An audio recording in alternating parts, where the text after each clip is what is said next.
What's up, everybody? Welcome back to The Contrarian. Today I'll be talking about a investment, actually a way of investing that almost nobody talks about, but that is basically the most important thing you could possibly invest in while you are still physically alive.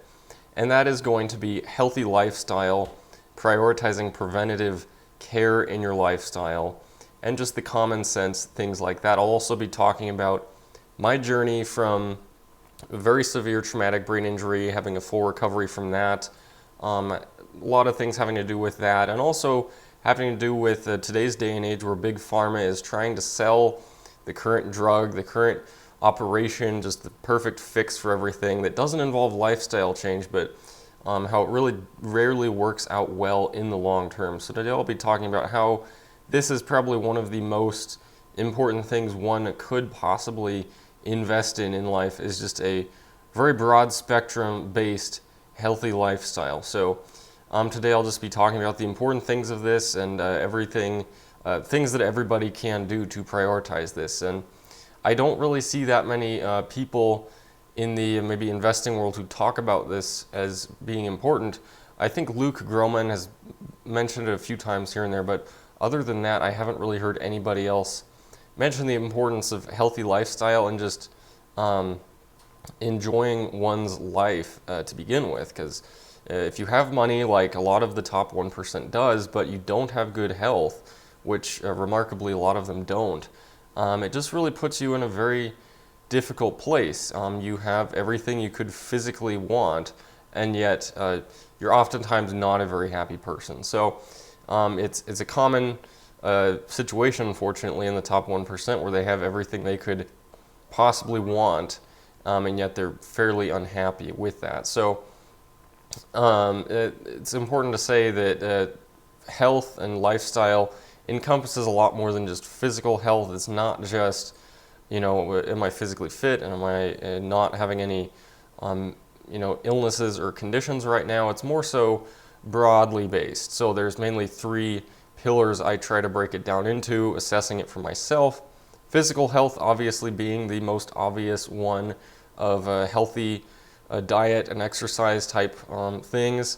Also mental, getting enough sleep, prioritizing mental health, obviously not engaging in substances, things that would throw that off. And then I like to call the last one, the third, more psychological, spiritual related. So this differs from person to person, but more so it encompasses like, how do you view life? How do you view where you are in life and where you want to be in life? Kind of things like that.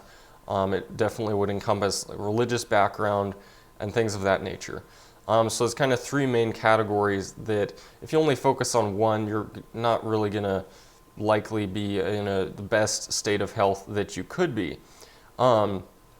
But there's an important aspect also that isn't talked about with regards to mainstream medicine, especially not right now with regards to the approach, and it's been very more commonly brought to awareness in terms of the approach of treating COVID, in that it's basically been the approach of trying to solve it from the vaccination level. Okay, let's just vaccinate everybody for this. Let's not focus on what was their health like before they actually encounter this virus. Are they obese? Do they have conditions that they could actually, reduce their risk of having a severe reaction? So that's maybe the way in which this has come up recently in terms of into the more mainstream narrative, is just the massive almost a level of propaganda that it has turned into, of wanting to address a physical illness but with just a vaccine and very little, if nothing else, in terms of the mainstream medical world. And there's a lot more that could be done for COVID and a lot of other things as well that are very necessary to have a healthy lifestyle and just a great quality of life. Because it's possible to be alive but to not really be enjoying living your life to the fullest. And mainstream medicine, unfortunately, has devolved into kind of a grift at this point, which is sad to see. It's unfortunately, I'm having to say this, but it's just kind of devolved into a large grift of sorts, unfortunately. But there's a lot of things that everybody can do for basically no extra cost in terms of money Will take some time, obviously, out of your schedule, but it's going to massively improve your overall enjoyment of life, looking at it overall. So now maybe I'll talk a little bit about my journey of regaining health after a pretty bad traumatic brain injury I had about 4 years ago. And when I say that, it's actually not that long ago that I had this, but it was a very rapid recovery, rebound out of it. But in the longer term, it did take 1 to 2 years to get actually completely recovered from it. But there were just a lot of helpful things I got to learn firsthand, obviously, going through something like that. So it was a pretty bad TBI, as it's referred to. It involved a ladder, and the ladder basically sliding out from under me while I was on it. I fell 2 stories, landed on my back on concrete, and so as a result of that, I was what they call intubated, or in a medically induced coma for 17 days. And so coming out of that, thankfully I didn't lose any memory, remarkably, any functionality, but it was in a greatly reduced state of health. So mental endurance, physical endurance was way under where it normally would be, obviously, because I was recovering from something like that. So it took about a year to where I wasn't needing to sleep 14 plus hours a day, which is a lot. And actually, immediately after waking up, it was a lot more than 14 hours a day.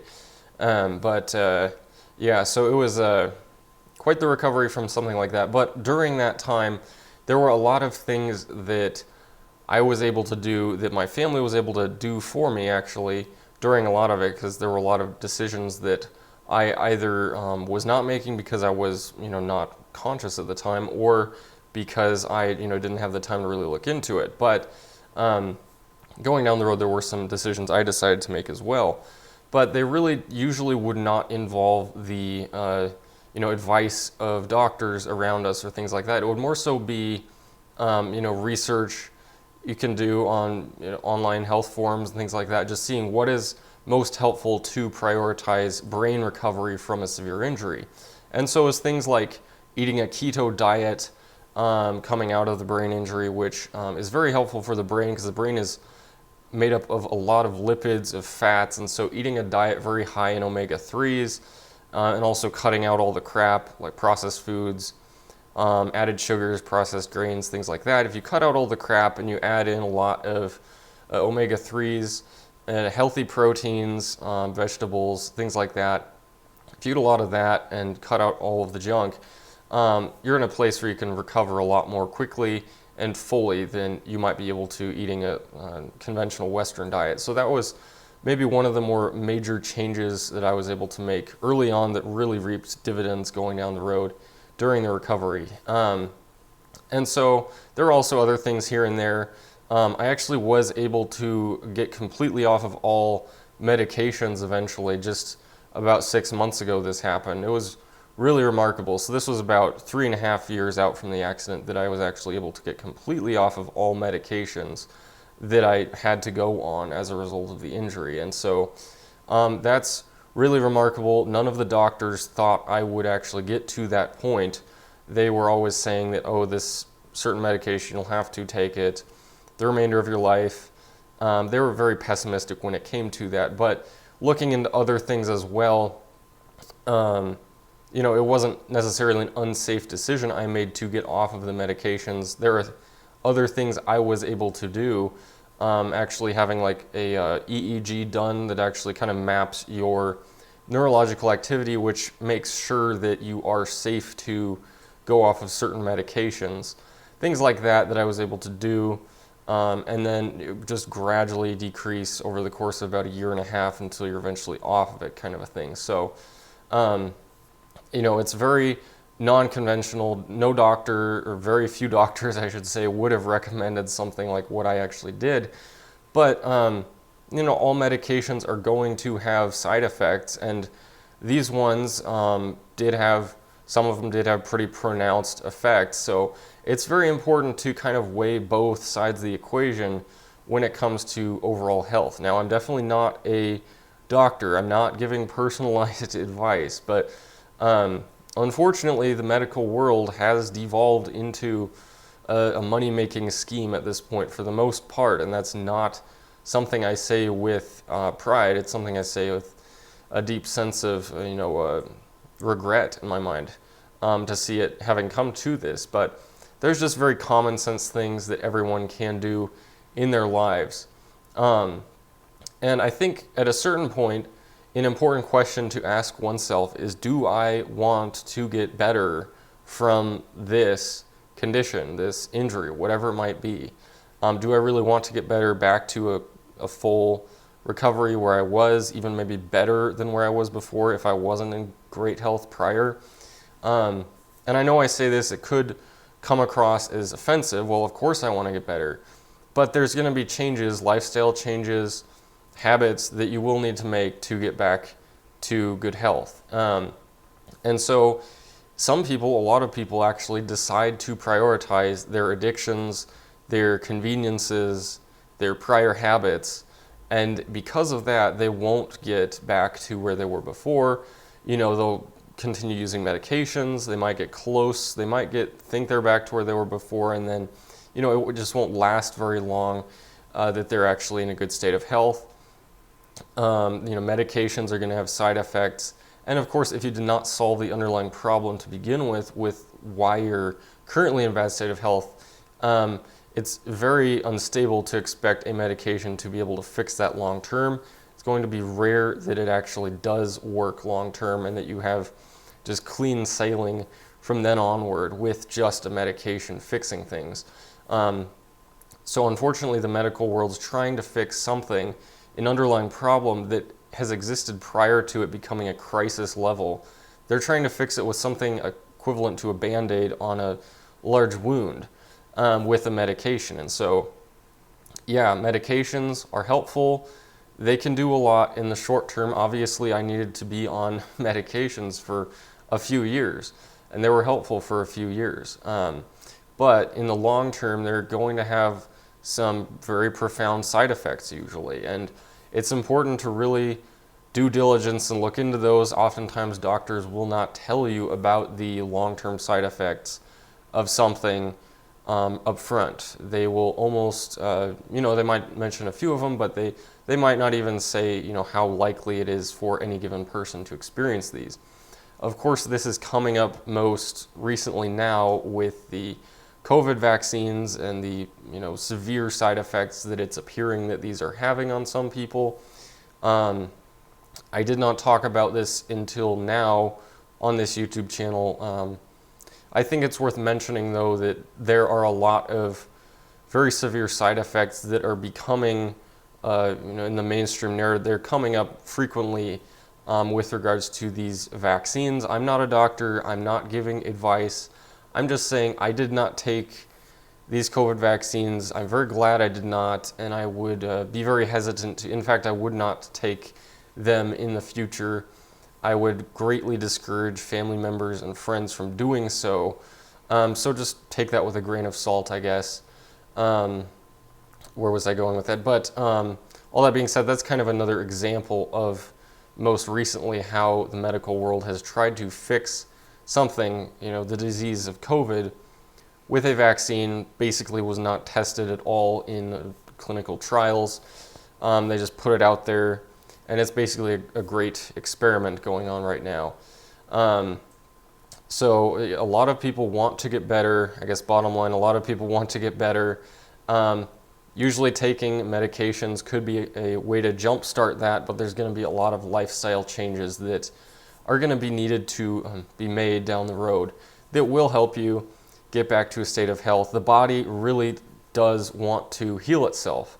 So if you cut out all of the chemicals, substances that are not helping, if you exercise, return your body mass index to something in a healthy range, if you prioritize things like that, it's going to want to recover. It's going to move in that direction. So I guess bottom line is prioritizing a healthy lifestyle in all of these three categories. So I guess now moving on to what can be done in each of these three categories. It's very simple, common sense.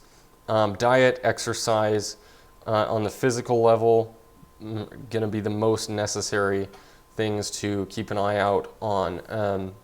Also, reducing stress as much as possible. There's such a unnecessary level of stress that can be taken on just by, watching the mainstream media, getting wound up in things that are just completely unrelated to most people. And so that's something I've had to work on recently too, is just cutting out unnecessary information that I do not need to be taking in, does not pertain to me, and I don't need to just be concerned about.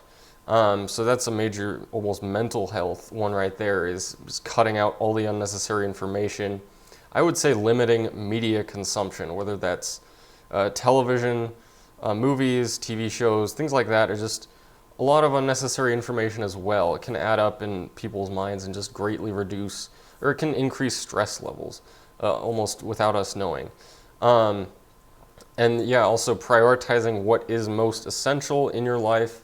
So family, maybe that career is in there, friends, hanging out with friends, things like that. Prioritizing what is most essential to you, and then there's going to be a lot of other things that try to get their way in there, and just you need to say no to them. You're going to have to choose some things and say no to a lot of other things.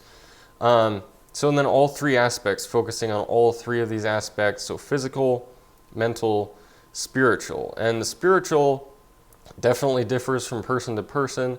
That's more related to your outlook on life, how you got to a specific point in life, what you perceive as going forward. Obviously, none of us are going to live forever in this life, and some of us, it might be closer than others that we do physically die. And so religious beliefs are definitely going to focus in on this as well.